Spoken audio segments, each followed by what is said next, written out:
நான் எப்போவுமே சொல்லுவேங்க, ஒவ்வொரு பிரைடல் ஒர்க்குக்கும் போகும்போது ஒவ்வொரு எக்ஸ்பீரியன்ஸ் கிடைக்கும்னு சொல்லிட்டு இது ரொம்ப புதுசாகவே இருந்துச்சுங்க. இவங்க எப்படி ஆசைப்பட்டாங்க அப்படின்னு பார்த்தீங்கன்னா, எல்லாமே வந்து ரொம்ப நேச்சுரலாக இருக்கணும் அப்படிங்கிறதாங்கன்னு இவங்களோட ஐடியாவே. எப்படின்னா ஆர்டிஃபிஷியல் ஃப்ளார்ஸ் எல்லாம் யூஸ் பண்ணக்கூடாதுங்க, ஒரிஜினல் ஃப்ளார்ஸ் மட்டும்தான் வந்து யூஸ் பண்ணணும். ஜுவல்ஸ் எல்லாமே கூட அவங்களோட ஓன் ஜுவல்ஸ் மட்டும் தான் யூஸ் பண்ணணும் அப்படின்னு சொல்லிட்டு சொல்லியிருந்தாங்க.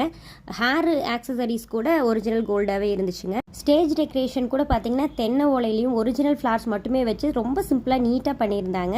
ஆனால் முக்கியமாக பார்த்தீங்கன்னா 3 நேர ஃபுட்டும் வந்து ரொம்ப சூப்பராக இருந்துச்சுங்க. அதுக்கு அவ்வளோ செலவு பண்ணி நீட்டாக பண்ணியிருந்தாங்க. எதுக்கு செலவு பண்ணுமோ அதை புரிஞ்சு வந்து பண்ணியிருந்தாங்க. இவ்வளோ சிம்பிளான ஒரு பிரைடோட ஃபேமிலி வந்து நான் இது வரைக்கும் பார்த்தது இல்லைங்க.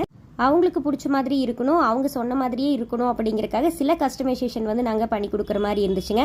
நான் சொன்ன மாதிரி ஏற்கனவே நெத்திச்சுட்டி ஒன்று அரேஞ்ச் பண்ணியிருந்தேங்க, சைட் செயின், இந்த மாதிரியான சில விஷயங்கள் நாங்கள் வந்து செஞ்சு கொடுத்துருவோம். கிராண்டான வெட்டிங், ஆனால் ஒரு சிம்பிளான பிரைட். இது ஒரு புது எக்ஸ்பீரியன்ஸுங்க. நெக்ஸ்ட் வீடியோவில் பார்க்கலாங்க.